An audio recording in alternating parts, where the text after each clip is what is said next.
Hackintosh, nome da prática de instalar o sistema da Apple em computadores não projetados por ela. Mas como se dá essa prática de fato? Será que ela funciona? Será que vale a pena usar um Hackintosh?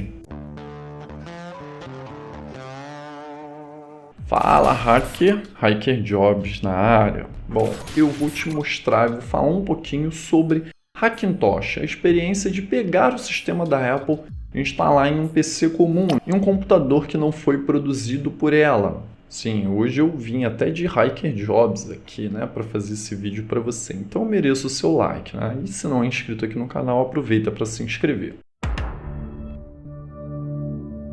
Bom, essa prática tem ganho cada vez mais força graças aos altos preços praticados pela Apple, ainda mais em se tratando do Brasil, por conta da alta tributação que nós temos, acaba se tornando inviável ter um Mac para muitas pessoas. Segundo levantamentos que eu fiz, pois teve censo do IBGE e tiveram diversas informações recentemente, em torno de 8 a 10% da população brasileira ganha entre R$ 3.600, R$ 3.000 a 3.600, né, R$ 4.000. E cerca de 60% da população vive com um pouco mais do que um salário mínimo. E se falando de computadores da Apple, eles chegam a valer valores de carros 0 km e até de apartamentos. Se você for no site da Apple e fizer a simulação de algumas especificações ali que você pode montar no Mac, olha, só para você ter uma ideia quanto à prática de preços da Apple aqui no Brasil, aqui pelo site da Apple, o computador mais em conta que eu encontrei foi um Mac Mini de 8 GB de RAM, 256 de SSD com processador M1, conexão Ethernet Gigabit, que está dando um total de R$ 7.499, vindo na caixa apenas o Mac Mini e um cabo de alimentação.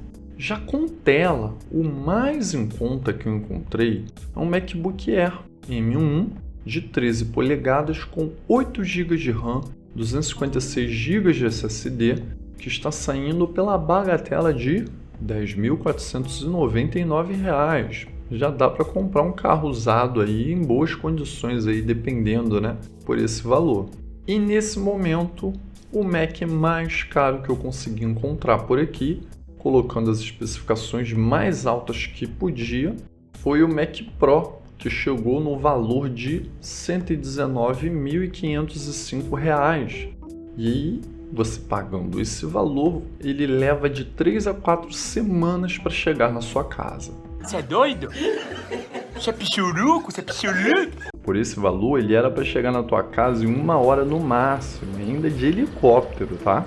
Com certeza, esse é o preço aí de um bom carro à vista e até de algumas casas ou pequenos apartamentos em cidades ou bairros aí do interior, dependendo do estado, é claro, da localização. Claro que no mercado você encontra talvez um Mac de 5, 7 mil, 8 mil, 10 mil reais ou até um usado aí por 4 mil reais. Mas muitos não querem comprar algo usado, querem um produto zero bala, que nunca foi usado por ninguém. E aí fica meio complicado achar um Mac, um iMac, um Mac Pro abaixo de 5 mil reais, zero de fábrica.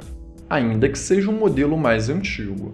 Bom, inicialmente o macOS não podia ser instalado em PCs. A Apple utilizava a arquitetura de PC, a arquitetura de processador PowerPC, que era desenvolvido ali em parceria da IBM com a Motorola. Porém, em 2008 a Apple resolveu, na verdade Steve Jobs perdeu a paciência com a IBM, que estava prometendo uma geração de processadores mais poderosa já há algum tempo, e por não entregar isso, Steve Jobs resolveu partir para a arquitetura Intel x86.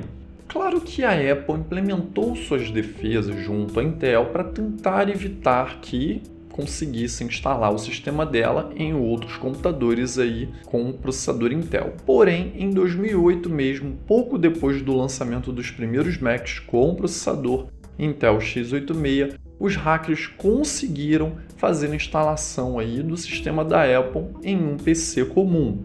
E nessa época, o macOS ele era vendido. Se você comprava um Mac mesmo para atualizar para uma nova versão, você tinha que pagar o valor.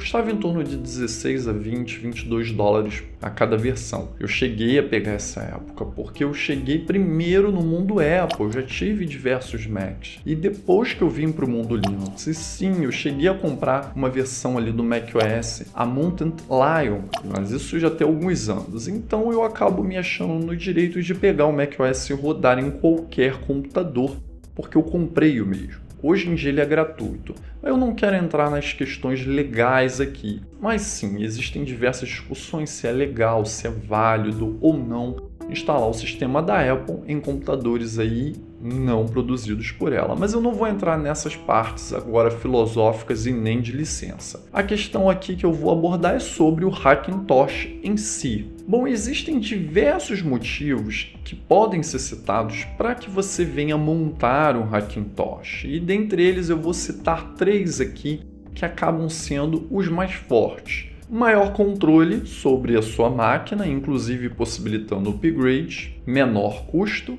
e o aprendizado. Quanto ao maior controle sobre a sua máquina, sobre upgrades, a Apple tem fechado cada vez mais o cerco sobre a possibilidade de você mexer em um Mac e alterar seja qualquer coisa, um upgrade de SSD, de memória RAM. Na verdade, os atuais chips M1 dos Macs, eles vêm com memória RAM, GPU, gráfica e também SSD, tudo em um único chip. Não tem como fazer o upgrade. Você precisa escolher o Mac com as especificações que você vai usar o tempo todo. 8 GB de RAM, 16, 1 TB, 500 GB, seja como for. Porque senão você não terá como fazer o upgrade. E a questão de armazenamento interno, você até consegue resolver com um SSD externo, HDs externos, entre outros, mas a questão de memória RAM fora de questão. Já os Macs antigos possibilitavam que você comprasse e, ampliasse de 4 para 8 GB, de 8 para 16 e por aí vai. Os atuais não. Assim como você podia fazer o upgrade de HD, eu cheguei a pegar um MacBook Pro, que eu tirei o slot de CD, DVD e eu coloquei mais um SSD ali, ficando com 2 SSDs na máquina. Mas isso eram outros tempos. Atualmente você não tem essa opção, e caso você monte um PC com Hackintosh, sim, você tem essa opção de ampliar memória RAM, de ampliar, mudar a placa gráfica, entre outras possibilidades. Bom, quanto ao custo, para ter o desempenho que eu tenho agora no Hackintosh que eu montei, que na verdade ele nem foi montado especificamente para ser um Hackintosh, mas ele acabou servindo, eu teria que desembolsar algo em torno de 5 a 7, 8 mil reais para ter um desempenho semelhante. Já com esse PC que eu estou com o macOS instalado, eu tenho um trial boot aqui entre o Windows, macOS e Linux. Eu ensino como organizar um trial boot no meu curso de Linux, que vai seguir um vídeo aí no card na parte final. Eu deixei essa aula aí disponível aqui no canal. Então eu tenho essas diversas possibilidades aí com um custo bem mais baixo.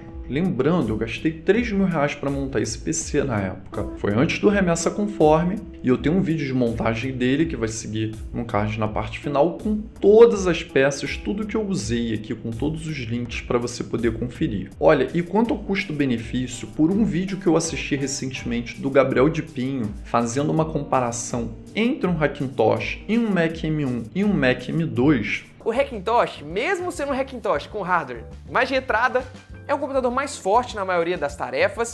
Eu vi que um PC com macOS estava batendo em um Mac M1 e M2, custando bem menos que eles.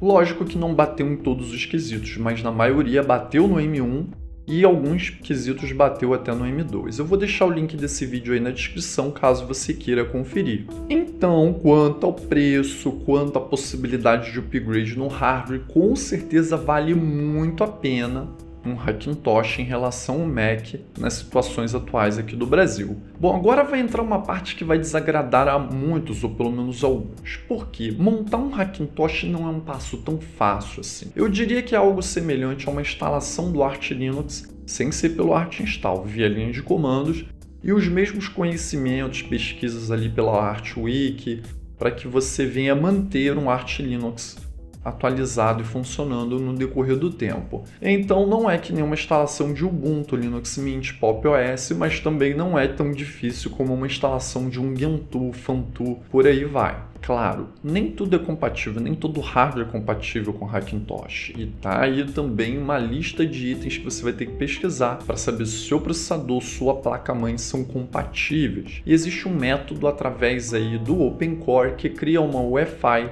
para poder dar boot no sistema da Apple num PC comum, e aí você vai ter que configurar a sua BIOS, vai ter que aprender como fazer isso. Existem diversos canais aqui no YouTube que ensinam como fazer isso. Eu vou deixar o link de alguns deles aí na descrição do vídeo. Agora, o que eu já posso adiantar para você é: quanto ao processador, tanto faz ser AMD ou Intel. Dá para fazer Hackintosh, lógico que vai depender da versão. Os Ryzen eles têm suporte apenas com exceção da linha 6000 e alguns da linha 7000. Fora isso, os demais são compatíveis. E quanto à GPU, precisa ser da AMD. Você não vai conseguir fazer um Hackintosh com NVIDIA e em alguns casos até é possível fazer com a GPU integrada Intel. Só uma observação: se o seu processador for Intel, você tem virtualização. Se ele for AMD, você não tem virtualização no macOS. Bom, existem alguns modelos de notebooks também que são compatíveis com Hackintosh. Pelo que eu pesquisei, alguns da Samsung, da Acer e da Lenovo. Novamente, você tem que dar uma pesquisada, pois esses canais inclusive costumam ter o UEFI já configurada para você fazer a instalação do Hackintosh. Acontece que a instalação do sistema da Apple é própria dos servidores da Apple. A única coisa que existe uma camada de compatibilidade, digamos assim, é na questão da Wi-Fi e alguns CACs que são drivers para fazer alguns periféricos do seu computador funcionarem no macOS. Mas o sistema é o próprio da Apple sem modificação nenhuma. Não aceite fazer o Hackintosh por comunidades que dão uma ISO modificada, não. Geralmente é criado um pendrive ali com uma Wi-Fi e com o sistema de recuperação da Apple para que você acesse os servidores da Apple e faça o download do sistema de lá. Dessa maneira você não vai correr o risco de colocar um sistema comprometido aí no seu PC. Outro ponto importante: você vai precisar do Windows para configurar um Hackintosh, porque existem alguns programas que vão puxar alguns dados do seu hardware durante a configuração do pendrive bootável. Então você não pode preparar esse pendrive por outra máquina. Você tem um Mac e quer preparar por ele. Não, porque você vai precisar de alguns dados aí, pelo que eu entendi, do seu computador. Eu tentei utilizar o meu Galaxy Book Go com Windows para criar esse pendrive bootável, só que eu percebi que eu estava tropeçando em alguns passos ali que precisava puxar alguns dados do meu PC, dos scripts, dos programas e tudo mais. Então, instale o Windows aí se você tem Linux e quer fazer um Hackintosh, com certeza no passo a passo que você vai seguir do canal do YouTube aí que você escolher, você vai se deparar com essa questão, vai ter que instalar o Windows, configurar e aí sim criar o pendrive bootável para fazer a instalação do Hackintosh, configurar a BIOS, porque existem muitas coisas que você precisa habilitar ou desabilitar para poder dar boot com Hackintosh aí com macOS na sua máquina. Bom, esse aqui foi um resumo. Você vai ter um grande aprendizado fazendo Hackintosh. Eu demorei 4 dias para colocar esse Hackintosh bem fluido aqui, funcionando perfeitamente no meu computador. Tá aí o Ryzen Tosh. Se você quiser saber mais detalhes da minha usabilidade do Ryzen Tosh, do Hackintosh aqui na minha máquina com processador Ryzen,